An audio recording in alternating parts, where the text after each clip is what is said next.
dan dia merasa bahwa dia sangat sulit dalam praktikum yang dijalaninya, yaitu praktikum struktur perkembangan tumbuhan.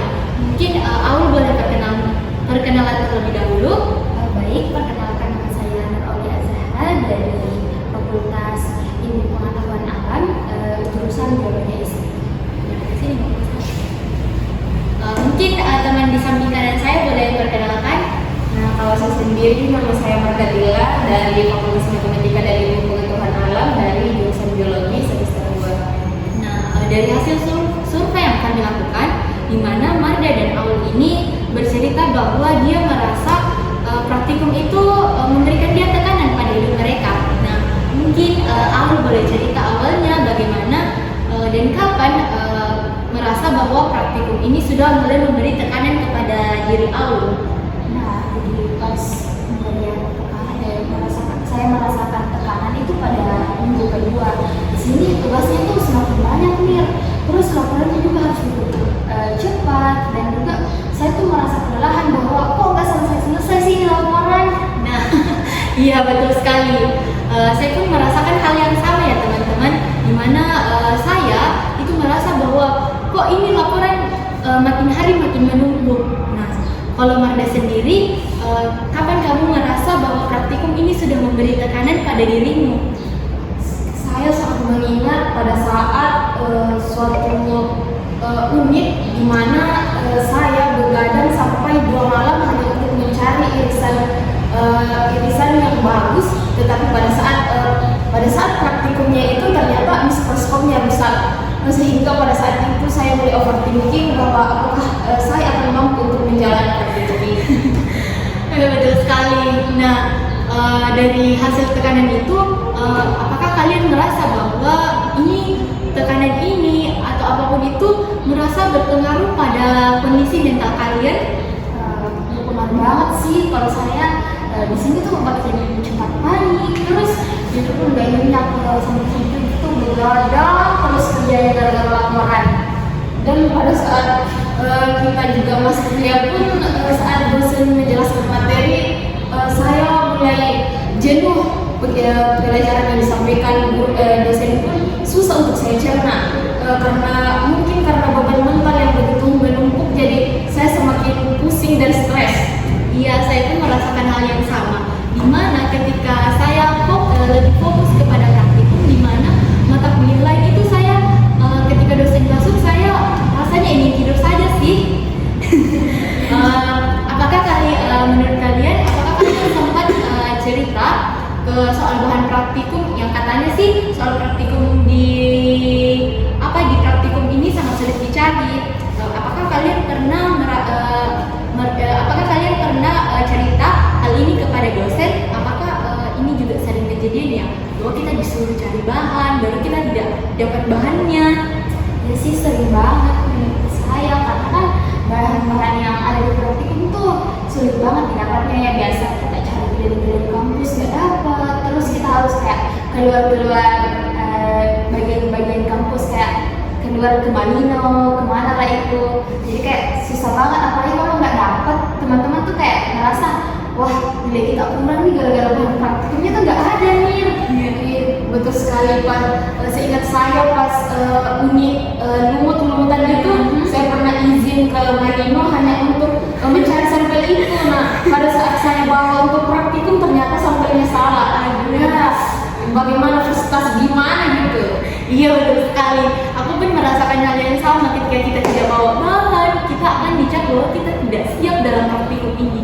Nah, apakah kalian merasa bahwa ketika kalian tidak bawa bahan atau kalian tidak siap atau kayak semacam hal-hal yang dipikirkan oleh asisten, apakah kalian itu membuat diri kalian itu merasa frustasi?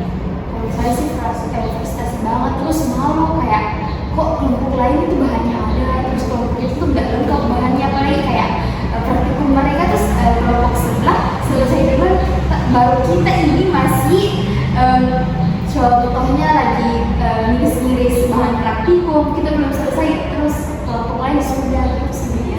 Benar banget, apalagi pas nilai ujian kita udah keluar, ternyata nilainya nggak sesuai dengan ekspektasi. Padahal usaha kita udah maksimal, kalau kita cari-cari bahan, kerja laporan begadang. Betul sekali sih, aku pun merasakan hal yang sama ketika kelompok lain ataupun nilai ujian kita keluar itu tidak sesuai dengan ekspektasi kita, meskipun kita sudah berusaha banget sih untuk mewujudkan dan sesuai harapan itu ternyata tidak sesuai. Itu merasa bahwa saya kayaknya ingin menyerah saja sih di awal. Apakah kalian juga merasa hal yang sama? Iya sih, saya tuh kadang-kadang kayak merasa ingin menyerah bahwa di sini aja deh. Kayaknya nggak bisa nih untuk melanjutin praktikum selanjutnya. Terus saya tuh selalu ingat bahwa ini adalah awal kita untuk berproses, bukan cuma tanaman kita yang berkembang, tapi diri kita juga. Baik, mungkin itu refleksi dari yang dalam untuk Aul dan Nadra. Menurut kamu, apa sih cara kamu untuk bertahan di jurusan biologi yang dimana notabene itu praktikumnya itu numpuk? Apakah kalian punya cara sendiri untuk bertahan di jurusan ini? Nah, kalau saya sendiri itu saya belajar untuk mengatur ekspektasi saya. Jadi saya tidak menarik ekspektasi yang terlalu tinggi untuk terutama pada hasil akhir kita, dan lebih berfokus pada hasil bukan hanya pada proses. Jadi saya memang mengeluarkan usaha yang maksimal untuk setiap menjalani proses dan tahap saat praktikum. Tapi saya tidak menarik ekspektasi terlalu tinggi untuk hasil akhirnya. Oke, kan di dalam biologi ini kita belajar tentang hemostasis, yaitu sistem tubuh yang menjaga keseimbangan. Tapi kalau pikiran kita tidak stabil, apakah tubuh juga akan terganggu? Secara ilmiah sih tidak, Mir. Terus kortisol, hormon stres itu mengganggu sistem pencernaan kita. Karena kan kayak kalau kita kerja laporan tuh kita lupa makan, di situ imun kita kayak menurun, sistem pencernaan kita terganggu, biasa sakit mah itu kan terjadi pada saya sih. Itu teori psikologis kan, dimana saraf-saraf kita itu berpengaruh terhadap kesehatan tubuh kita. Nah, padahal kita ini kan mahasiswa biologis, tapi kadang-kadang itu tidak kita terapkan pada diri kita sendiri. Nah, betul sekali. Aku pun merasakan hal yang sama, dimana ketika praktikum udah numpuk nih, laporan udah numpuk juga. Kadang saya harus begadang, meskipun tiap malam itu harus begadang, tapi laporannya itu tidak pernah selesai. Nah, ironisnya sih kita banyak tahu soal tanaman, tapi kita tidak sadar sih bahwa kita juga makhluk biologis yang dimana kita juga butuh keseimbangan. Nah, saya setuju banget tuh. Hemostasis juga itu bukan hanya konsep yang ada di buku, tetapi itu sebagai kunci prinsip hidup kita. Nah, betul sekali. Aku sih setuju dengan Aul, dimana kalau tubuh kita terganggu nih, dimana efek kinerja belajar juga terganggu. Karena ketika kita begadang di malam hari lalu kita masuk kelas pagi, pasti kita tidak fokus untuk memperhatikan dosen yang sedang menerangkan materinya. Ya, betul banget. Pada saat kita masuk, apalagi jam mata kuliah pertama itu, saya merasa bahwa tubuh saya berjalan seolah-olah tidak sesuai dengan isi kepala saya. Ya, betul sekali. Aku pun merasakan hal yang sama. Menurut kalian, apakah kalian pernah merasa bahwa ketika kalian berada di sini, ketika kalian berada di jurusan biologi ini, bahwa dan sudah memasuki masa praktikum, apakah kalian pernah merasa bahwa kalian bukan lagi pada dirinya sendiri, kalian sudah orang yang berbeda? Karena sih saya tuh kayak merasa ini sih bukan diri saya, terus kayak menjadi mesin untuk kerja laporan terus. Dan hal itu berbahaya loh, karena kita itu butuh jati diri kita untuk tetap bertahan. Dan jika kita terus seperti itu, lama-kelamaan jati diri kita akan hilang. Iya, betul sekali. Apakah kalian punya cara terbaik untuk memulihkan diri dari stres akademik? Saya sih punya cara untuk mengenali diri sendiri, bahwa kapan kita merasa lelah, bahwa itu laporan disimpan aja dulu sebentar, terus tenangkan diri kita. Bagaimana sih kayak pergi beli es lah untuk menenangkan isi pikiran dan juga tidur sejenak, bahwa nggak seharusnya untuk begadang terus, kita juga butuh istirahat loh, Mir. Iya.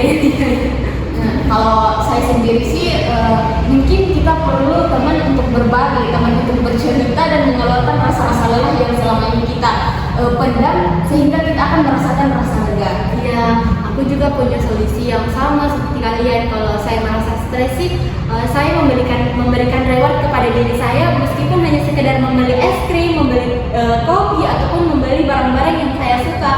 Meskipun sekedar jalan-jalan ke sekitar rumah, naik motor tanpa arah.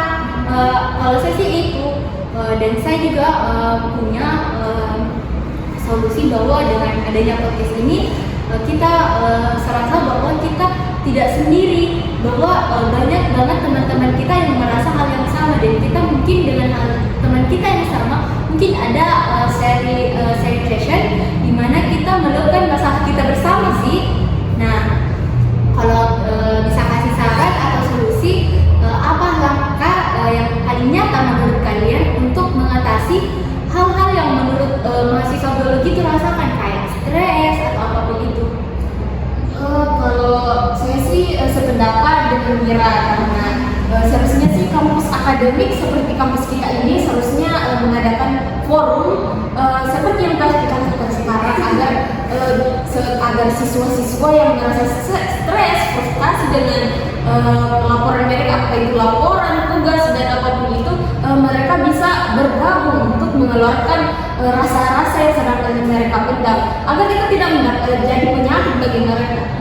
Saya setuju tuh. Terus kalau boleh ditambahkan sih tentang soal psikobiologis, edukasinya itu perlu dimasukkan dalam pengantar praktikum, biar mahasiswa itu tahu bahwa tekanan itu wajar loh teman-teman, tetapi kita juga harus bisa mengendalikannya. Iya, betul sekali. Kalau saya setuju dengan kalian bahwa adanya pengantar pendidikan, untuk mempengaruhi psikologis para praktikan ini harus diadakan untuk pengantar praktikum ini, agar mahasiswa itu sadar bahwa dia harus mencintai dirinya sendiri dan dia lebih mengutamakan dirinya sendiri dan tidak mengelola stres semenakutkan ini sih.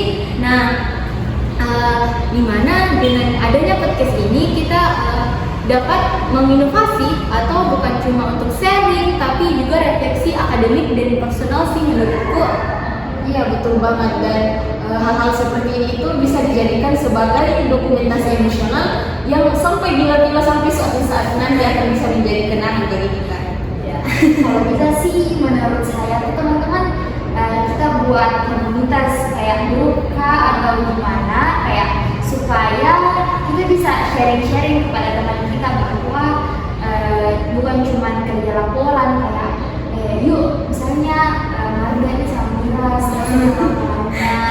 terus mereka di GB bilang yuk jalan kemana tuh supaya stresnya hilang, supaya bisa kerja laporan lagi di malam hari. Nah, jadi bagus teman-teman. Nah, di sini kita itu bukan hanya menjadi pembelajar ilmu, tapi kita juga harus menjadi tentang pembelajar hidup kita. Kita harus dapat mengelola stres dan emosional kita, karena untuk menjadi SPD di belakang nama kita harus mengelola emosional dan diri kita sendiri, bahwa ketika kita baik-baik saja, maka semuanya akan berjalan dengan lancar. Nah, untuk berada di posisi seperti itu, mungkin hal-hal itu bisa kita capai jika kita mampu mengeluarkan rasa kesadaran diri kita bahwa kita ini berharga loh. Walaupun kadang kita itu berada di titik-titik di mana kita merasa lelah dan sudah tidak mampu untuk melanjutkan. Nah, lelah itu bukan tandanya bahwa kita lemah, tetapi dari kelelahan ini kita belajar bahwa adanya sebuah perjuangan untuk kita mendapatkan gelar tersebut. Wah, hari ini kita sudah bicara bukan soal nilai, bukan soal rumus, tapi soal kita. Kita manusia, kita mahasiswa biologi, kita yang sedang belajar tumbuhan, tapi juga sedang belajar tentang sendiri. Hemostasis bukan hanya kerja ginjal atau suhu tubuh, tapi juga pikiran dan hati. Dan jika hari ini kamu merasa lelah, ingatlah, kamu bukan satu-satunya. Kamu tidak sendiri. Podcast ini adalah bentuk perlawanan terhadap diam, terhadap rasa malu untuk jujur, karena bicara adalah awal dari penyembuhan.